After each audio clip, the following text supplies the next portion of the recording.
안녕하십니까. 오늘 제 14과 어느덧 마지막 과가 되었습니다. 이번 기 교과는 우리가 마지막 때 반드시 알아야 될 아주 중요한 주제인 죽음과 사후 상태, 그리고 부활에 관한 모든 것, 그리고 심판에 관한 부분까지 우리 자세히 다루게 됐습니다. 여러분 잘 아시는 대로 교과는 두 종류가 있습니다. 하나는 책별 연구가 있죠. 창세기, 히브리서, 마태복음 이런 책별 연구가 있는가 하면은 이번 기와 같이 주제별 연구가 있습니다.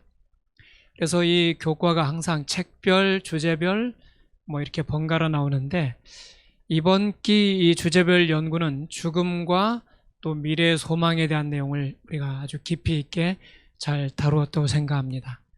우리는 더 이상 영혼 불멸설을 내세우면서 우리를 기만하는 사탄의 속임수에 속아날 필요가 없게 됐습니다.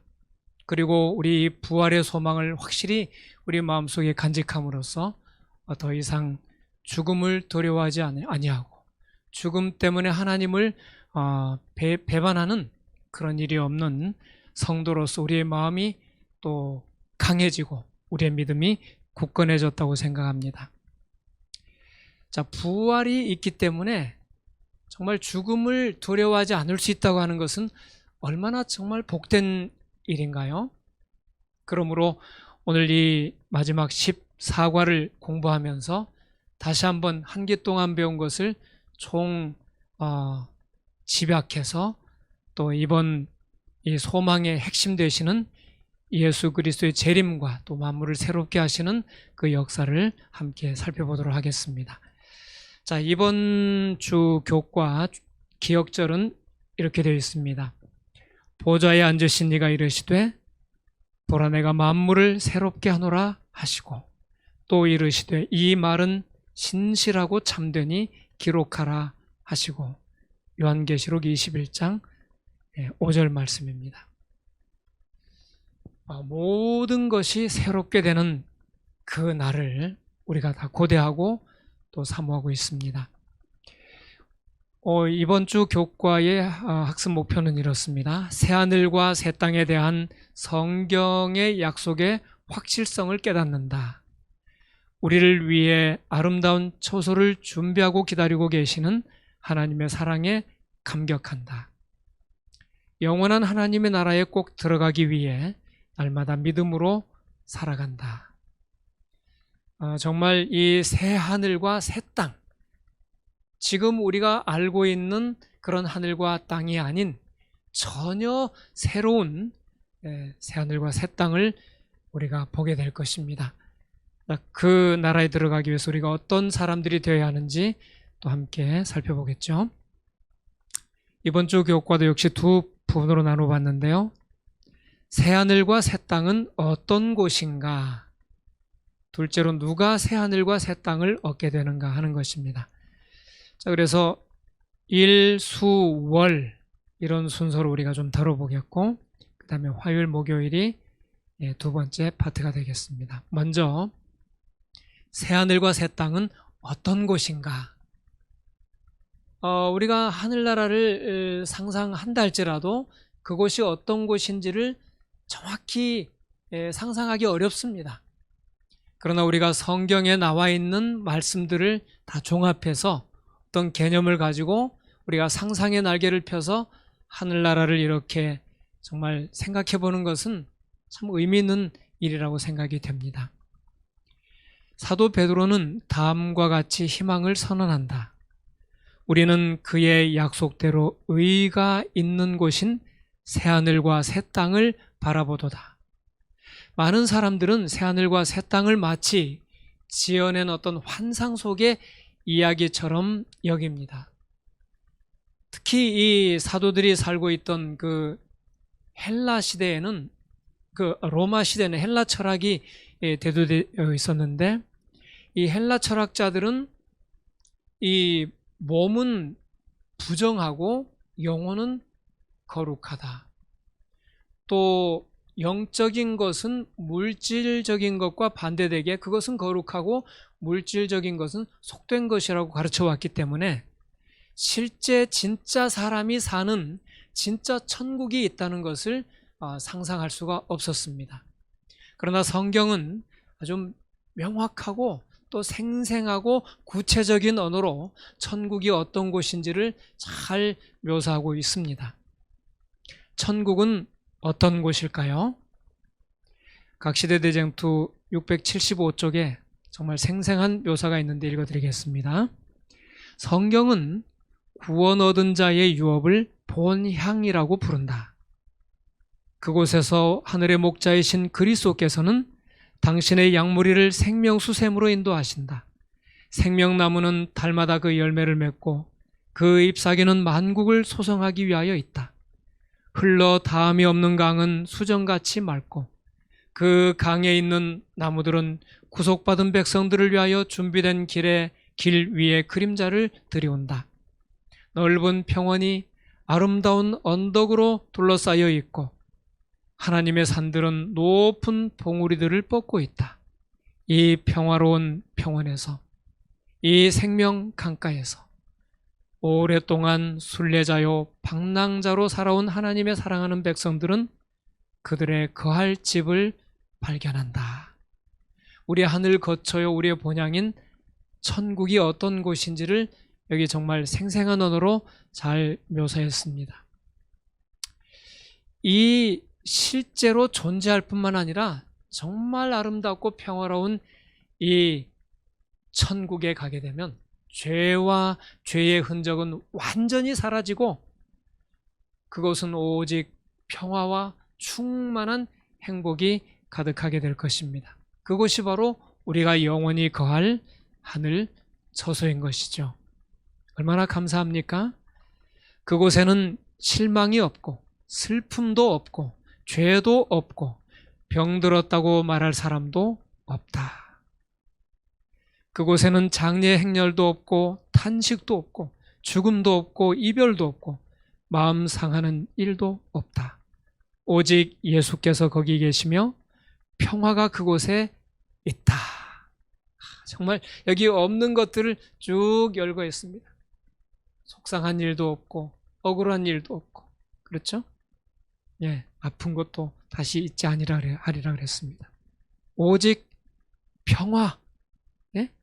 기쁨 이런 것이 그곳에 가득할 것입니다. 여러분 근심 걱정 많으시죠? 하늘나라에는 더 이상 그런 걱정거리가 없습니다. 이 천국을 우리가 마음속으로 상상하는 것만으로도 너무나도 행복하고 가슴이 설레지 않습니까?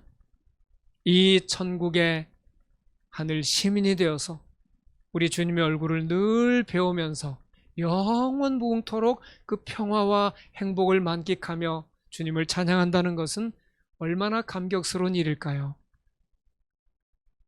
이사야 65장 17절에는 이렇게 말합니다. 이전 것은 기억되거나 마음에 생각나지 아니할 것이라. 이 얘기는 우리가 하늘나라에 가면 건망증을 갖게 된다는 얘기가 아니죠. 이 세상에서의 어떤 고생스러운 그런 기억 때문에 하늘의 그 기쁨이 약화되거나 소멸되지 않는다는 것입니다. 하늘의 그 기쁨이 너무 압도적이기 때문에 이 땅의 것을 우리가 더 이상 생각할 수 없게 된다고 하는 것입니다. 여기 요한계시록 21장 21절 22절에 보면은 그 12문은 12진주니 각 문마다 한 개의 진주로 되어 있고 성의 길은 맑은 유리 같은 정금이더라. 성 안에서 내가 성전을 보지 못하였으니 이는 주 하나님 곧 전능하신 이와 및 어린 양이 그 성전이심이라. 자, 여기 12문은 진주문이라고 했습니다. 진주. 다른 그 기초석들은 뭐 홍보석, 뭐 녹보석 하면서 여러 가지 광물질로 되어 있지만은 문은 뭐라 그랬습니까? 광물질이 아니고 조개에서 나오는 진주라 그랬습니다. 진주. 자, 이 진주는 상처 입은 진주조개가 그 모래알갱이나 이런 것을 그 상처를 감싸기 위해서 그 껍질을 만드는 어떤 특수한 물질을 분비함으로써 그것이 정말 은은하게 빛나는 진주가 되는 것이죠. 그래서 이런 말이 있습니다. 상처 입은 조개만이 진주를 만든다, 이런 말이 있어요. 우리가 하늘나라를 들어갈 때 진주문을 통과한다는 것은 우리가 주님을 위하여 이 땅에서 많은 고난과 시련들을 겪게 될 것이라는 암시가 이 진주문에 담겨 있는 것입니다. 그러므로 우리가 하늘 진주문에 가기까지 주님을 위하여 고난당하는 것을 기쁘게 여기고, 지금 이 모든 과정은 진주를 생성하는 그런 과정임을 생각하시면서 믿음으로 잘 극복하시게 되기를 간절히 바랍니다. 자, 그런데 여기 보니까 사도 요한이 내가 성전을 보지 못하였으니 그랬습니다. 자, 그러면 하늘나라에는 하나님의 성전, 하늘 성소가 없다는 얘기인가요? 우리 교과책의 이 부분을 잘 설명해 주고 있죠. 하늘 성전은 항상 하늘 천사들이 하나님을 경배하는 장소였다. 그러나 죄가 들어옴으로써 그 성전은 인간을 구원하기 위한 특별한 장소로 잠시 역할이 바뀌었습니다. 그러나 죄의 문제가 끝나게 되면 하늘 성소는 다시 그 본래의 역할을 회복하게 될 것입니다. 요한은 전능하신 이와 어린 양이 그 성전이시기 때문에 더 이상 성전을 보지 못했다고 말합니다. 자, 그렇다면 이 말은 더 이상 그분의 피조물들, 우리가 하나님과 교제를 나눌 수 있는 특별한 그 하늘의 집이, 하나님의 집이 없다는 말일까요? 그렇지 않다는 것입니다. 경배의 대상이신 하나님이 계시기 때문에 그곳이 다름 아닌 하나님의 집 혹은 하나님의 하늘 성소라고 우리는 말할 수 있겠죠. 자, 그래서 천국은 어떤 곳인지를 우리가 지금 살펴보았고, 자, 이제 두 번째 파트인 누가 그러면 새 하늘과 새 땅을 얻을 것인가 하는 문제를 살펴보겠습니다. 예수께서는 산상수훈에서 누가 천국을 차지할 것인지를 팔복을 통해 자세히 말씀하셨다. 구원받은 자들은 천국에서 항상 하나님의 얼굴을 배울 것이다. 그분의 성전에서 하나님을 경배하는 것은 얼마나 큰 영광이겠는가. 그 팔복에 보면은 심령이 가난한 자는 복이 있나니 천국이 저희 것이며, 우리가 천국에 갈 사람들은 첫째로 심령이 가난해야 됩니다. 그 다음에 또 뭐가 나옵니까? 온유한 자는 복이 있나니 저희가 땅을 기업으로 받을 것이며, 우리가 이 새하늘과 새 땅의 주인공이 되기 위해서는 온유한 자가 되어야 되겠습니다. 또 마음이 청결한 자는 복이 있다 그랬죠? 마음 청결한 자는 누구를 본다 그랬습니까? 하나님을 볼 것이라 그랬습니다. 자, 그러므로 우리가 이 새하늘과 새 땅을 얻기 위해서는 어떤 사람이 되어야 하는지를 성경은 아주 자세히 말씀해 주고 있습니다. 요한 1서 3장 3절에는 하나님을 배울 사람들은, 그런 소망을 가지고 사는 사람들은 그분의 깨끗하심과 같이 깨끗하게 되어야 된다고 말하고 있어요. 이것은 예수님이 말씀하신 마음이 청결한 자와 일맥상통하는 것이라고 생각이 됩니다. 마음이 청결한 자들은 하나님이 이 세상에서 그들에게 주신 시간 동안 마치 그분이 눈앞에 계신 것처럼 생애한다. 그들은 또한 아담이 에덴 동산에서 하나님과 동행하고 이야기할 때 그랬던 것처럼 장차 불멸의 상태에서 하나님을 직접 대면하여 보게 될 것이다. 우리가 이제는 거울을 보는 것 같이 희미하나 그때는 얼굴과 얼굴을 대하여 볼 것이다. 그러므로 우리가 새 땅을 얻기 위해서는, 새 하늘에 들어가기 위해서는 먼저 마음이 청결해야 되고, 또 심령이 가난해야 되고, 또 마음이 특별히 온유해야 된다는 것을 우리가 잘 알 수 있죠. 그 다음에 보면은 하나님과 그 어린 양의 보좌가 그 가운데 있으리니 그의 종들이 그를 섬기며 그의 얼굴을 볼 터이요 그의 이름도 그들의 이마에 있으리라. 그 얼굴을 보는 사람들, 또 그 이마에 그분의 이름이 적혀 있는 사람들은 어떤 사람인가? 여기 그 이름이라고 하는 것은 하나님의 이름이죠. 하나님의 이름은 곧 그분의 품성입니다. 또 이마도 우리의 품성을 말하는 것이에요. 우리의 품성이 곧 하나님의 품성이 되는 사람들이 구속받을 사람들인 것입니다. 또한 이마에 그 이름이 있다고 하는 것은 하나님의 소유권을 말씀해 주는 것이고 또 하나님의 인을 쳤다고 하는 그런 의미가 되겠습니다. 그러므로 이 마음이 청결한 자, 주님의 품성과 같은 그런 품성을 소유한 자들이 하나님의 나라에 들어갈 것을 말해주고 있습니다. 이마에 그 이름이 적혀 있다는 것이나 마음이 청결한 자라는 말이나 또 그 뜻이 서로 통하는 것입니다. 그들은 어린 양이 어디로 인도하든지 따라가는 자입니다.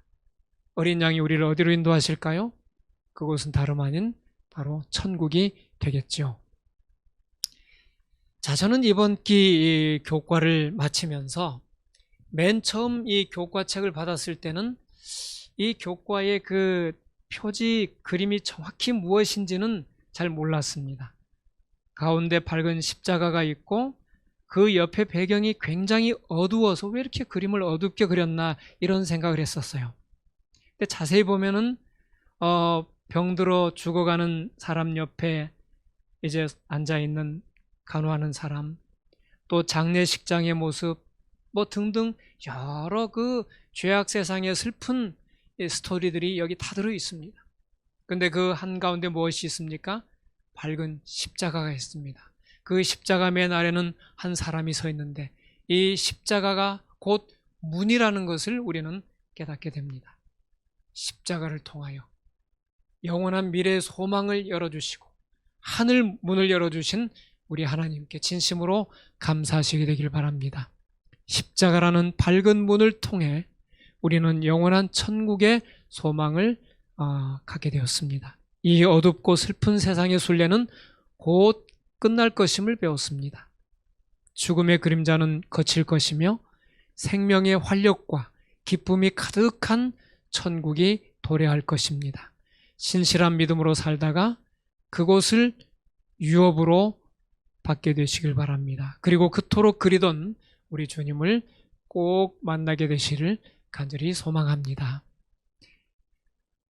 자, 이제 마지막 14번째 교과 토의를 위한 팁입니다. 1985년의 대총회는 그동안 해오던 10분 선교회를 대신하여 새로운 제도를 도입했는데 그것이 바로 뭡니까? 안교 활동반입니다. 이 안교 활동반을 어떻게 써야 하는지를 잘 모르시는 분들이 많이 있는데 간단히 좀 설명을 드리겠습니다. 이것은 우리 교과 토의와도 좀 관계가 있기 때문에 그렇습니다. 자, 교과 토의에 들어가기 전에 우리가 한 주일의 삶을 또 되돌아보고 또 우리의 믿음을 서로 격려하는 친교의 시간을 먼저 갖는 것이 좋습니다. 특별히 이런 질문을 던지면 좋은 친교가 일어나리라고 생각합니다. 영적 친교가요. 지난주에 말씀으로 승리했던 경험이나 실패했던 경험은 무엇입니까? 그죠? 이건 교과에 들어가기 아직 전입니다. 지난 한 주 동안 우리가 지난주에 배운 그 말씀으로 승리했던 경험이나 아니면 말씀을 잊어버림으로 실패했던 경험이 있으면 하나씩 이렇게 나누어 보면 굉장히 도움이 되겠죠? 아니면 이런 질문도 좋습니다. 지금 나에게 가장 큰 고민은 무엇입니까? 또 나의 삶에서 가장 변화되어야 할 부분은 무엇입니까? 지난주에 어떤 기도응답을 받았습니까? 한 주일 동안 누구에게 하나님의 사랑을 또 하나님의 진리를 나누었습니까? 이런 질문을 던지면서 안교 활동반을 하는 것은 굉장히 자연스럽고 또 실제적인 토의로 들어가기 위한 아이스 브레이킹의 시간이 되리라고 생각합니다. 이런 그 안교 활동반, 요즘 우리 영적 친교 모임이라는 말을 많이 쓰는데 이것은 우리 재림교의 초창기 하나의 그 문화였습니다. 사실 이것은 그 감리교회 속회에서 좀 뭐랄까요, 배워온 그런 면이 많이 있는데, 이 속회에서는 어떤 질문들이 오고 갔는가 하면은 굉장히 심각한 질문을 거침없이 던졌다고 합니다. 지난 한 주일 동안 어떤 죄를 지으셨습니까? 이런 질문이요. 그러면 어떤 죄를 지었다고 고백하면서 서로 기도하고 눈물 흘리고 이런 경험들이 있었기 때문에 그 19세기 초반에 아주 열렬한 그 웨슬리 형제의 부흥운동이 있었다고 생각합니다. 자, 우리도 교과 토의에 들어가기 전에 이런 질문을 던짐으로써 서로의 안부를 묻고 또 서로의 신앙을 점검할 수 있는 그런 안교 활동반을 가졌으면 좋겠습니다. 자, 이제 교과 토의를 위한 질문을 하나씩 좀 살펴보겠습니다. 먼저 새하늘과 새 땅은 어떤 곳인가? 자, 여기 새하늘과 새 땅은 어떤 곳인가 하는 첫 번째 질문은 이것입니다. 하늘나라에 대해 생각할 때 가장 기대되는 것은 무엇입니까? 여러분, 하늘나라에 대해서 기대되는 거 많이 있지 않습니까? 하늘나라에 가면 이것도 해보고 싶고 저것도 해보고 싶고 또 궁금한 것들도 많고 알고 싶은 거, 그런 것을 서로 나누면 충분한 도입 질문이 되겠죠? 그 다음에는 성경에 묘사된 새하늘과 새 땅의 모습은 어떠합니까? 우리는 그곳에서 하나님의 얼굴을 직접 볼 수 있습니까? 하나님은 영광으로 둘러싸인 분이시기 때문에 우리 죄인의 눈으로는 볼 수 없겠죠? 그러나 우리는 구원받은 성도들은 볼 수 있다고 성경은 말합니다. 자, 새하늘과 새 땅의 모습이 어떤 것인지 우리 교과를 이렇게 뒤지면서 함께 정리해 보는 것 좋겠습니다. 세 번째는 영원히 불타는 지옥에 대한 가르침이 왜 새하늘과 새 땅에 대한 성경의 가르침과 배치되는지를 한번 생각해 보는 것입니다. 그렇죠? 자, 왜 배치가 되는 것인가요? 왜냐하면 이 새하늘과 새 땅이라고 하는 것은 우리가 영원히 거하게 될 새롭게 된 땅인데, 예수님이 삼림 때에 죄인을 멸하시고 악인들이 계속 지옥에 남아있다면 그것은 죄가 소멸되는 것이 아니고 죄인들을 영원히 죽지 않도록 감금하는 결과가 되는 것입니다. 그것은 결코 새하늘과 새 땅이 아니죠. 그것은 결코 새로운 하늘이 깨끗하게 된 새하늘이라고 볼 수 없는 것입니다. 그러므로 이 영원 불멸의 사상 혹은 영원히 불타는 지옥, 이러한 주장들은 새하늘과 새 땅이라고 하는 성경의 가르침과 위배된다고 이렇게 볼 수 있습니다. 자, 누가 그러면 새하늘과 새 땅을 얻게 되는가? 도입 질문입니다. 이 세상에는 없지만 하늘나라에 있는 것은 무엇이고, 이 세상에는 있지만 하늘에 없는 것은 무엇입니까? 이 질문 던지면 상당히 활기찬 토의가 일어나려고 생각합니다. 두 번째로, 이번 주 교과에 따르면 새하늘과 새 땅을 유업으로 받고 하나님을 볼 사람들은 어떤 특징을 가지고 있습니까? 마음이 청결하고 온유하고 심령이 가난하고 또 그 이마에 하나님의 이름, 그분의 품성이 우리의 품성이 되는 그런 백성들이라고 우리 공부를 했죠. 자, 그 다음 마지막 적용 질문입니다. 죽음이 없는 영원한 하늘나라에 들어가기 위해 오늘 어떤 준비를 하시겠습니까? 매우 진지하게 던질 수 있는 질문이죠. 각자 한 가지씩 대답을 해보면 자신들에게 이제 결심의 시간도 되고 훌륭한 그런 나눔의 시간이 되리라 생각합니다. 그리스도의 십자가는 영원토록 구속받은 자들의 연구와 찬양의 대상이 될 것이다. 그들은 영광을 입으신 그리스도를 통하여 십자가에 달리신 그리스도를 볼 것이다. 정말 우리 주님을 직접 뵙는다고 하는 것, 우리를 위하여 십자가의 고난과 그 모든 아픔을 견디신 주님을 직접 뵙는다고 하는 것은 너무나도 감격스러운 일이 될 것입니다. 우리를 죽음에서 건지시기 위해 목숨을 바치신 하나님의 아들의 희생에 감사드리자. 죽음의 그림자가 드리운 세상을 살아가지만 우리에게 미래의 소망을 주신 하나님을 목숨 다해 끝까지 섬기기로 결심하자. 이 결심을 여러분이 한번 하시겠습니까? 어린 양이 어디로 인도하든지 우리의 목숨을 다해서 끝까지 주님을 따르기로 결심하시기를 바라면서 교과를 마치겠습니다. 다음 기는 우리 청지기에 관한 내용을 다루게 될 텐데 우리 지회 청지기 부장이신 김낙형 목사님께서 이 주제를 다루어 주실 것으로 기대됩니다. 대단히 감사합니다. 한 기 동안 수고 많으셨습니다.